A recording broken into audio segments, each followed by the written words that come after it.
BBS second year अन्तर्गत account सब्जेक्टको accounting for labour च्याप्टरमा छौँ हामी र यस च्याप्टरमा मैले अघिल्लो क्लासमा इन्डिभिजुअल प्रिमियम प्लान अन्तर्गत वेज पेमेन्ट सिस्टमको इन्डिभिजुअल प्रिमियम प्लान अन्तर्गत हालसे प्रिमियम प्लान र रोवन प्रिमियम प्लानसँग सम्बन्धित फर्मुलाको कन्सेप्ट दिएको थिएँ र आज म यहाँहरू समक्ष यही इन्डिभिजुअल प्रिमियम प्लान अन्तर्गतको Taylor differential piece rate system अन्तर्गत यो टपिक लिएर उपस्थित भएको छु।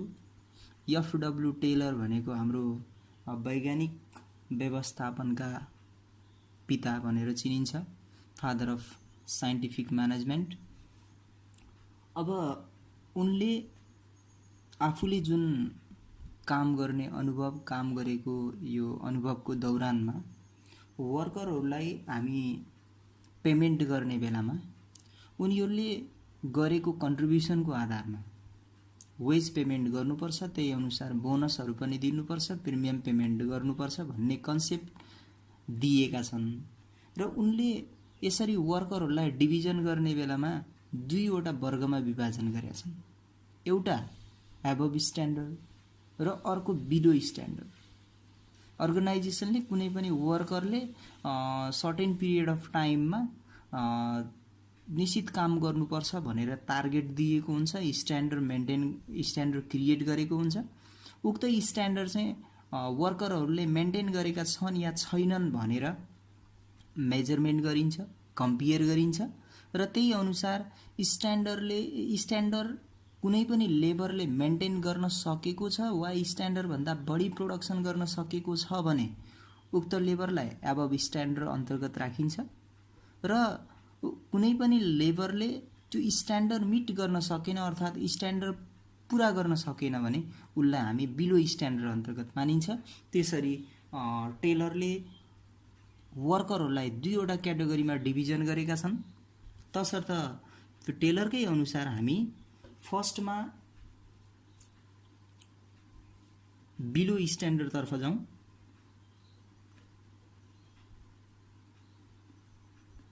कुनै पनि वर्करले स्ट्यान्डर्ड मिट गर्न सकेन। यसको अर्थ मैले यहाँ सिम्बोलिक के लेख्छु भने actual output is lower than standard output.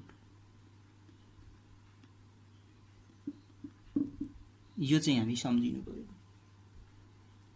वर्करले production गरेको जुन एक्चुअल आउटपुट छ त्यो एक्चुअल आउटपुट स्ट्यान्डर्ड मिट गर्छ या गर्दैन, स्ट्यान्डर्डभन्दा सानो छ कि छैन भनेर कम्पेयर गर्नुपर्छ।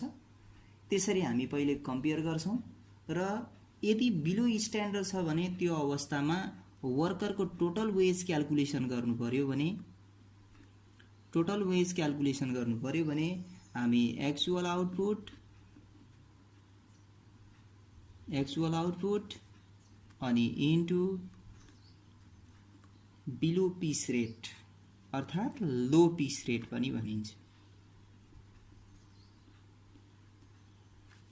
अब टेलरले लो पिस रेट र हाई पिस रेटको सम्बन्धमा के भनेका छन् भने कुनै पनि वर्करले काम गर्ने बेलामा स्ट्यान्डर्ड मिट गर्न सकेन र बिलो स्ट्यान्डर्ड छ भने त्यो अवस्थामा जुन नर्मल पिस रेट हुन्छ त्यसको 83% चाहिँ ज्याला दिन सकिन्छ। 83% देखि यदि कसैले एबभ स्ट्यान्डर्ड गरेको छ भने उसलाई 175% सम्म चाहिँ ज्याला दिन सकिन्छ भन्ने कुरा चाहिँ उनले व्यक्त गरेका छन्। अनि त्यही अनुसार हामी के गर्दैछौँ भने व्यवहारमा सल्युसन गर्नका लागि पनि सजिलो होस् भन्ने उद्देश्यले बिलो स्ट्यान्डर्ड र एबभ स्ट्यान्डर्ड भनेर हामी 80% लाई बिलो र 120% लाई एबभ स्ट्यान्डर्ड गरेर त्यसरी स्पेसिफाइड गरेका छौँ। त्यही अनुसार पनि हामी यहाँ सल्युसन गर्छौँ। यदि क्वेसनमा दिएको छ भने क्वेसनमा दिए अनुसार नै तपाईँहरूले बिलो पिस रेट र हाई पिस रेट निकाल्नुहुन्छ, लो पिस रेट र high piece rate निकाल्नुहुन्छ।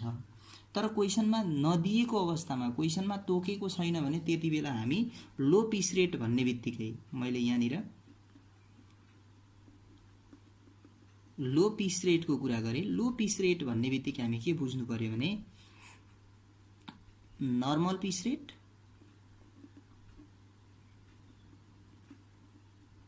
Normal piece rate into 80% गरिन्छ। यही नर्मल पिस रेटको 80% गर्छौँ हामी, जति आउँछ त्यसैलाई नै हामी लो पिस रेट भन्छौँ। त्यसै गरी टेलरले क्याटेगोराइज गरेको अर्को स्ट्यान्डर्ड भने एबभ स्ट्यान्डर्डको कुरा हो।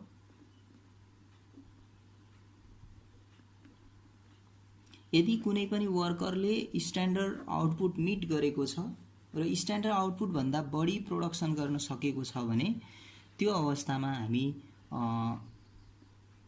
हाई पिस रेटको आधारमा वेज पेमेन्ट गर्नुपर्छ। यो actual output is higher than standard output.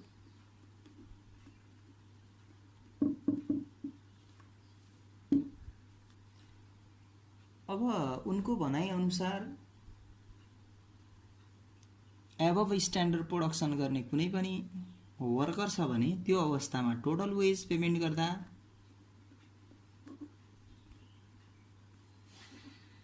Actual output वर्करले कति प्रोडक्सन गर्न सकेको छ, actual output into high piece rate गरिन्छ।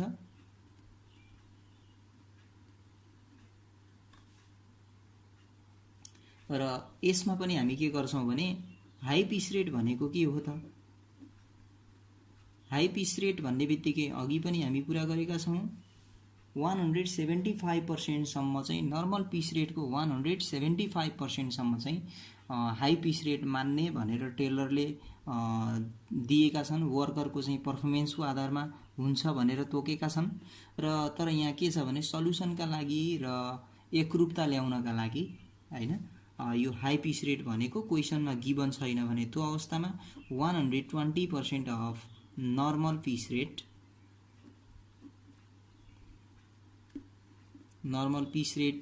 गर्नुपर्छ भन्छौं। अब यहाँ हामी अझै पनि सँगसँगै के कुरामा क्लियर हुनु पर्यो भने अब पिस रेट क्वेशनमा पिस रेट दिएन भने पिस रेट कसरी क्याल्कुलेसन गर्ने त्यो तर्फ पनि हामी जान्नुपर्ने हुन्छ। मैले यहाँ नर्मल पिस रेट क्याल्कुलेसन गर्नको लागि नर्मल पिस रेट यदि क्वेशनमा कतै पनि पिस रेट दिएको छैन, टाइम रेटहरु मात्रै अभाइलेबल छ भने त्यो अवस्थामा हामी के गर्छौं भने जति टाइम रेट दिएको छ टाइमली वेज अर्थात 1 आवरको वेज दिएको छ भने टाइम रेट यो टाइम रेटलाई हामी के गर्छौं भने स्ट्यान्डर्ड आउटपुट पर आवर 1 आवरमा कति प्रोडक्सन गर्न सक्ने स्ट्यान्डर्ड क्रिएट गरिएको छ। त्यो स्ट्यान्डर्डले हामी पिस रेटलाई डिभाइड गर्यौं भने त्यहाँबाट प्राप्त भएको जुन रिजल्ट हुन्छ त्यसलाई हामी नर्मल पिस रेट भन्छौं। यदि क्वेशनमा दिएको छैन भन्ने मात्रै कुरा हो। अनि तर टेलरले बिलो स्ट्यान्डर्ड र एबभ स्ट्यान्डर्डको लागि यो फर्मुला चाहिँ बनाए। तर 8 स्ट्यान्डर्डको लागि अर्थात जसले स्ट्यान्डर्ड मिट गर्छ अर्थात स्ट्यान्डर्डसँग बराबर हुने गरेर प्रोडक्सन गरे हुन्छ उसलाई कति वेज दिने त भन्ने सम्बन्धमा टेलरले कुनै पनि फर्मुला बताएका छैनन्, कुनै पनि रुल बताएका छैनन्। तसर्थ हामी सल्युसनका लागि के गर्छौं भने सल्युसन गर्ने बेलामा हामी 8 स्ट्यान्डर्डको लागि पनि हामी एबभ स्ट्यान्डर्ड अनुसार नै सल्युसन गर्छौं। तसर्थ तपाईहरुले यो कुरा के सम्झिनुस् भने यदि स्ट्यान्डर्ड आउटपुट जति मेन्टेन गर्नुपर्ने छ त्यसैसँग बराबर हुने गरेर कुनै पनि वर्करले प्रोडक्सन गरेको छ भने उसलाई हामी एबभ स्ट्यान्डर्ड अनुसारकै फर्मुला अनुसार पेमेन्ट दिनुपर्छ भन्ने कुरामा सम्झिनुपर्ने छ। त्यसै गरेर यो टेलरको सिस्टम थियो। त्यसपछि हामी जाउँ डी नम्बरको Gantt tax and bonus scheme. Gantt task and bonus scheme. अब ग्यान्ट भन्ने अर्का अथर उनले यही टेलरले वर्करहरूलाई दुईवटा ग्रुपमा डिभिजन गरे।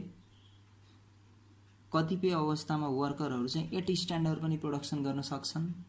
त्यो कुरालाई चाहिँ टेलरले रिकभर गर्न सकेनन् अर्थात टेलरले समेट्न सकेनन्। तसर्थ गान्टले फेरि त्यही कुरालाई स्पेसिफाइड गर्दै आफ्नो आफूले वर्करलाई वेज दिने बेलामा तीनवटा क्याटेगोरीमा डिभिजन गरेका छन् र तीनवटा क्याटेगोरीमा हामी के भन्छौँ भने एउटा त बिलो स्ट्यान्डर्डकै कुरा भयो, बिलो स्ट्यान्डर्ड। तर बिलो स्ट्यान्डर्ड भन्न खोजेको फेरि टेलरले बिलो स्ट्यान्डर्डमा जसरी वेज पेमेन्ट गर्ने भनेका छन् त्यही कन्सेप्टलाई नै गान्टले पनि दोहोऱ्याउन खोजेका होइनन्। कतिपय सिचुएसनमा वर्करहरू बिरामी भएका कारणले हुनसक्छ, वृद्ध अवस्थातर्फ लागेको कारणले हुनसक्छ, अनि एक्सपिरियन्स नभएको कारणले हुनसक्छ, टार्गेट मेन्टेन गर्न सक्दैनन्। न्यू वर्करहरू छन् भने उनीहरूमा एक्सपिरियन्स हुँदैन, काम गर्ने तौर तरिकाको बारेमा, विधि प्रविधिको बारेमा थाहा हुँदैन र त्यस्ता वर्करहरूले कसरी काम गर्ने भन्ने कुरा थाहा नहुँदा सुरुवातका समयमा टार्गेट मेन्टेन गर्न सक्दैनन्, अर्थात् स्ट्यान्डर्ड मिट गर्न सक्दैनन्। त्यो अवस्थामा उनीहरूलाई बिलो पिस रेटको आधारमा वा बिलो रेटले हामी वेज दियौँ भने उनीहरू डिमोटिभेट हुन्छन् र कार्य सम्पादन राम्ररी गर्न चाहँदैनन्। सँगसँगै लेबर टर्नओभरको रेट पनि हाई हुन जान्छ भन्ने धारणा राख्दै उनले बिलो स्ट्यान्डर्ड भए पनि वर्करहरूलाई स्ट्यान्डर्ड टाइमको आधारमा नै वेज पेमेन्ट गर्नुपर्छ, अर्थात् स्ट्यान्डर्ड आउटपुटकै आधारमा उनीहरूलाई वेज पेमेन्ट गर्नुपर्छ भन्ने कुरालाई फोकस गरेका छन्। तसर्थ यो below standard Gantt act and bonus scheme अन्तर्गत यो बिलो स्ट्यान्डर्डमा टोटल वेज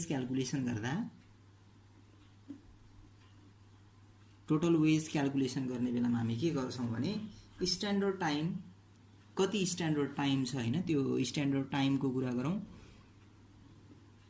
कति समय उपलब्ध गराइएको हो त्यो standard time into time rate.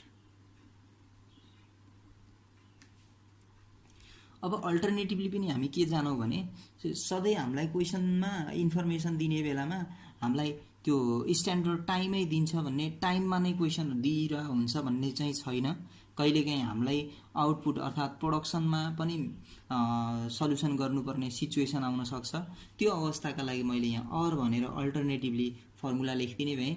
यो टोटल वेज क्याल्कुलेसन गर्नुको लागि हामी स्ट्यान्डर्ड आउटपुट वर्करले उत्पादन गर्ने भनेर जुन स्ट्यान्डर्ड क्रिएट गरेको हुन्छ त्यो स्ट्यान्डर्ड आउटपुटकै आधारमा हामी इन्टु नर्मल पिस रेटले मल्टिप्लाई गरेर नर्मल पिस रेटले हामी मल्टिप्लाई गर्छौँ अनि त्यसको आधारमा वेज पेमेन्ट गर्नुपर्छ भन्ने जुन धारणा छ त्यो गान्ट एक्ट एन्ड बोनस स्किम अन्तर्गतको बिलो स्ट्यान्डर्डका लागि हो। त्यसै गरेर हामी दोस्रोमा गयौँ। दोस्रो भनेको एट स्ट्यान्डर्डको लागि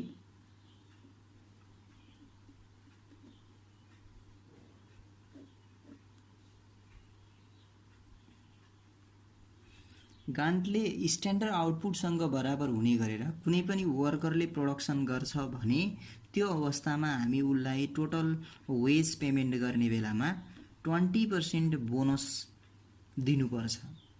अर्थात् स्ट्यान्डर्ड जति छ त्यो स्ट्यान्डर्ड प्रोडक्सन प्लस 20% बोनसको कुरा आउँछ।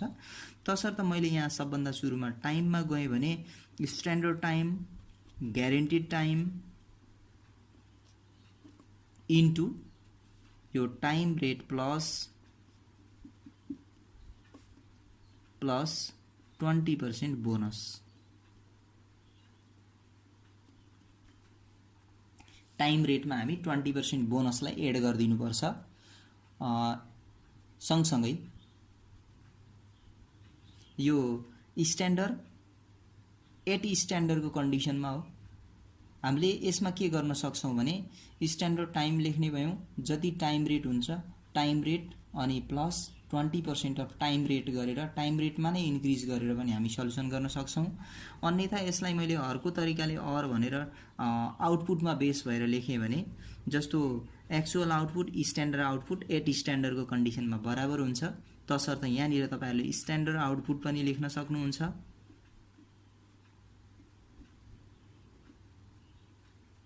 स्ट्यान्डर्ड आउटपुट और एक्चुअल आउटपुट दुईटै सेम हुने हुनाले इन्टु 120% अफ पिस रेट, यो पिस रेट भनेको नर्मल पिस रेटको कुरा हो। यसरी हामी 120% भन्ने बित्तिकै 20% यसमा पनि के छ, बोनस इन्क्लुड भएको छ, तसर्थ दुईटै फर्मुलाबाट प्राप्त हुने रिजल्ट सेम आउँछ। अनि त्यस्तै गान्टले एबभ स्ट्यान्डर्डको लागि